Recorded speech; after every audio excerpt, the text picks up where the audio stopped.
शुभ अपराह्न प्यारे विद्यार्थियों, मैं आपकी हिंदी अध्यापिका मीना फोगाट आज फिर आपके सामने एक नई कविता के साथ प्रस्तुत हुई हूँ। जैसा कि आपको इस स्क्रीन पर दिखाई दे रहा है, ये एक छोटी सी कविता है हमारी, मैं सबसे छोटी हूँ। यानी कि यहाँ पर क्या दिखाया गया है, बचपन दिखाया गया है एक लड़की का, और वह क्या बनना चाहती है, छोटी बने रहना चाहती है। यानी कि वो बड़ा नहीं होना चाहती। क्यों बड़ा नहीं होना चाहती? क्योंकि उसको लगता है कि भाई यदि वह बड़ी हो जाएगी तो उसकी माँ का प्यार उसको नहीं मिल पाएगा। इस कारण से वो क्या कर रही है, वो छोटे ही बने रहना चाहती है। इस कारण यहाँ पर ये सब कुछ दिखाया गया है। तो चलिए शुरू करते हैं हम अपने ये कविता, ठीक है। इसके लेखक कौन है? सुमित्रा। इसके लेखक हैं सुमित्रा नंदन पंत। तो सबसे पहले हम कविता पढ़ने से पहले सुमित्रा नंदन पंत के बारे में जान लेते हैं। सुमित्रा नंदन पंत कौन थे भाई? ये अल्मोड़ा जिले के थे और इनका जन्म कब हुआ था? 1900 में हुआ था।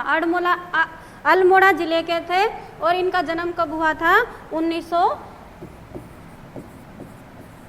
में हुआ था, ठीक है। इनके पिताजी का नाम क्या था भाई? गंगादत्त, और इनकी माताजी का नाम था सरस्वती।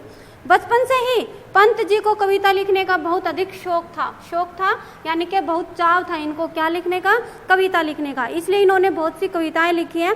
वे प्रकृति प्रेमी भी थे, यानी कि वो प्रकृति की वस्तुओं से बहुत अधिक प्रेम करते थे, प्यार करते थे। किससे भाई? प्रकृति की चीजों से। इसलिए उनको क्या कहा जाता है? प्रकृति का सुकुमार। क्या कहा जाता है भाई? प्रकृति का सुकुमार कहा जाता है। इनकी मृत्यु कब हो गई थी भाई? 1977 में। कब हुई थी? 1977 में हो गई थी। इनकी बहुत सी रचनाएं हैं, जिनमें से मैं आपको दो चार के नाम यहाँ पर बता रही हूँ। जैसे इनकी थी वीणा, थी ग्रंथि, पल्लव, युगवाणी, ग्राम्य, युगांतर। ये क्या थी भाई? प्रमुख रचनाएं थी। कौन कौन सी? जैसे वीणा थी, ग्रंथि, ग्राम्य, ठीक है। तो ये इनकी क्या थी? प्रमुख रचनाएं थी। और इन रचनाओं को लिखने की जो इनकी भाषा थी वो बिल्कुल सरल थी, सहज थी, प्रवाहपूर्ण थी, बोधगम्य थी। यानी कि वो बहुत ही आसान भाषा में लिखते थे, सभी को अच्छे से समझ में आ जाती थी। जैसे कि अब हमारी ये कविता है कौन सी?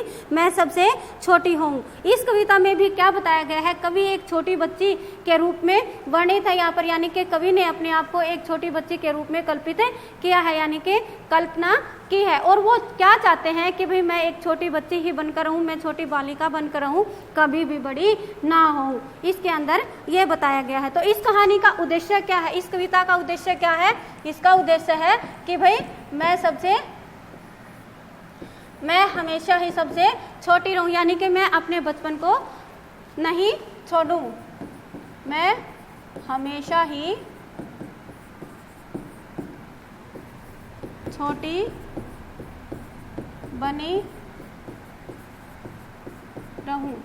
तो कवि ने यह कल्पना क्यों की है? कवि ने यह कल्पना इसलिए की है क्योंकि कवि जानते हैं कि भी यदि वो बड़े हो जाएंगे तो उसकी जो माँ है वो इतना प्यार, इतना लाड हमें नहीं देगी। क्योंकि जो घर में सबसे छोटा होता है, जैसे कि आपने भी देखा होगा, आपके घर में आपके और भी भाई बहन होंगे। मान लो कि भी आप बड़े हो, तो आप बड़े होने के कारण जो आपका छोटा भाई या बहन है उसका ज़्यादा ख्याल रखा जाता है, क्योंकि वो खुद का ख्याल नहीं रख सकता है, खुद का ध्यान नहीं रख सकता है। इस कारण से जो घर में सबसे छोटा होता है उसी का सभी ध्यान रखते हैं। और सबसे ज़्यादा ध्यान कौन रखता है?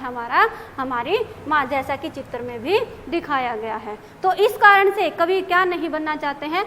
बड़ा नहीं बनना चाहते हैं। क्यों? क्योंकि वो अपनी माँ के प्यार से दूर नहीं रहना चाहते, वंचित नहीं रहना चाहते हैं। तो आइए शुरू करते हैं अपनी यह प्यारी सी कविता। क्या बताया है? मैं सबसे छोटी हूँ, तेरी गोदी में सोऊं। यानी कि कवि क्या कह रहा है? एक बालिका के माध्यम से, एक छोटी बच्ची के माध्यम से कवि कह रहा है कि हे माँ, मैं सबसे छोटी रहना चाहती हूँ, मैं सबसे छोटी बनना चाहती हूँ। तेरी गोदी में सोऊं। क्यों भाई, क्यों छोटी रहना चाहती हूँ? ताकि तेरी गोदी में यानी कि गोद में क्या कर सकूं भाई, गोद में सो सकूं। सोऊं, सोना। जैसे आप भी सोते हो कि जैसे छोटे होते हैं आप जब बिल्कुल छोटे थे तो आपकी माँ क्या करती थी, आपको अपनी गोदी में रखकर सुलाती थी। तो वो भी क्या बनना चाहती है कि भी छोटी बच्ची बनना चाहती है और अपनी माँ की गोद में सोना चाहती है। तेरा अंचल पकड़ पकड़ कर। अंचल क्या होता है भाई, जो हमारी माँ पहनती है, जैसे साड़ी पहनती है, और साड़ी का जैसे ये अंचल क्या हो गया, ये जैसे हमें ये पल्लू दिखाई दे रहा है, ये क्या होता है, अंचल। क्या कहेंगे, अंचल। वस्त्र का छोर। क्या होता है भाई, वस्त्र का छोर या साड़ी का छोर होता है, जिसको अब हमारी माएँ पहनती हैं। तो उस अंचल को पकड़ पकड़ कर, यानी कि जैसे इसको पकड़ कर क्या करना चाहती हैं वो, फिरू सदा माँ तेरे साथ, कि भाई हे माँ सदा, सदा यानी कि हमेशा, हमेशा मैं क्या करना चाहती हूँ, तेरे साथ, तुम्हारे साथ घूमना चाहती हूँ, रहना चाहती हूँ। ठीक है। उसके बाद क्या कहते हैं, कभी न छोड़ूं तेरा साथ, यानी कि मैं आपके पल्लू को पकड़ लूंगी और आपका साथ मैं कभी भी नहीं छोड़ूंगी।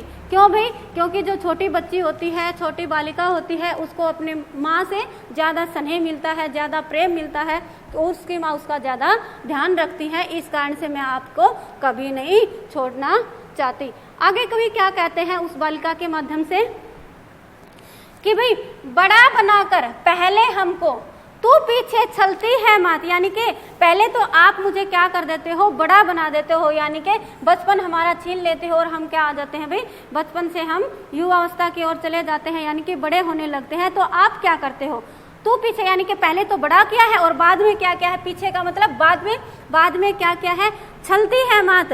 छलना क्या होता है भाई, जैसे कपट करना, यानी कि किसी को धोखा देना, और छल से क्या कर देती हो, हमें पीछे छोड़ देती हो, यानी कि अपना पल्लू हमसे छुड़ा लेती हो और हमें साथ नहीं रखती हो।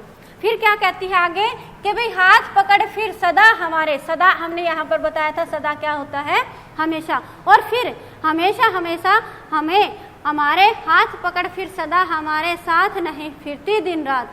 फिर क्या करते हो आप, हम जैसे ही बड़े हो जाते हैं तो आप हमसे अपना पल्लू छुड़वा लेती हो और फिर हमारा हाथ पकड़कर हमेशा अपने साथ साथ दिन और रात नहीं रखती हो, फिरती हो, यानी कि हमारे साथ नहीं घूमती हो। फिरना, घूमना, यानी कि हमें साथ साथ लेकर नहीं जाती हो। जैसे मान लो कि भी आपके घर में बिल्कुल छोटा बच्चा है और आपकी माँ कहीं बाजार जा रही है, तो वो क्या करती हैं, ये तो नहीं कि भी उसको घर में ही अकेला छोड़ देती है, क्या करते हैं वो उसको अपने साथ लेकर जाती है। मान लो कहीं बाजार नहीं गई है, कहीं और दूसरी जगह पर जाना है उनको, तो क्या करती है वो उनको अपने साथ लेकर जाती हैं। लेकिन जैसे जैसे हम बड़ा हो जाते हैं और क्या करती है हमारी माताएं, हमें अपने घर पर ही छोड़कर चली जाती हैं। इसलिए लेखक क्या कहते हैं, छोटी बच्ची बनकर, छोटी बालिका बनकर, कि भाई मैं बड़ा नहीं होना चाहती। क्यों? क्योंकि फिर आप मुझे दिन और रात क्या नहीं करते हो, अपने साथ लेकर नहीं घूमोगे। इस कारण से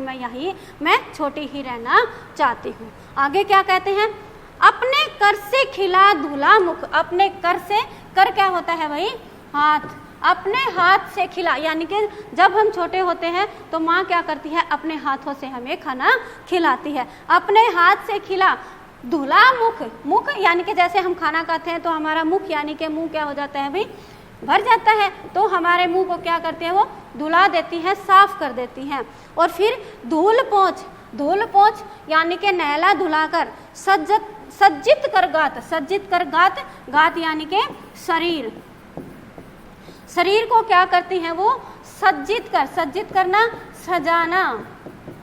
धूल पोंछ, जैसे हम खेलते हैं, हम जैसे चलते हैं, खेलते हैं तो धूल में भर जाते हैं, तो माँ क्या करती है, हमारे शरीर के ऊपर जो धूल लग जाती है उसको पोंछ देती है और हमें सज्जित कर देती है, यानी कि सुंदर बना देती है। और फिर क्या करती है, जब हम बड़े होते हैं तब की ये बात कह रही है कि जैसे बिल्कुल छोटे होते हैं तो क्या करेगी, अपने पास ही रखेगी, कहीं बाहर नहीं, कहीं हमें अकेला नहीं छोड़ेगी। लेकिन जैसे ही हम बड़े होते हैं तो क्या करती है, हाथ से खाना तो खिला देती है, हमारे मुँह को भी धो देती है और हमारे हमारे शरीर के ऊपर जो धूल वगैरह लग जाती है उसको भी क्या कर देती है, साफ कर देती है और हमें सुंदर बना देती है नहला धुलाकर। लेकिन फिर क्या करती हैं, फिर थमा खिलौने नहीं सुनाती। थमा खिलौने, थमा यानी कि थमा देना, दे देना, थमा देना, दे देना, क्या दे देती है, फिर वो खिलौने दे देती है और क्या कहती है कि भी अपने आप से खेल लो। लेकिन जब हम छोटे होते हैं तो वो क्या करती है, हमें अपने साथ रखती है, अपने पास रखती है, ना कि हमें खिलौने देकर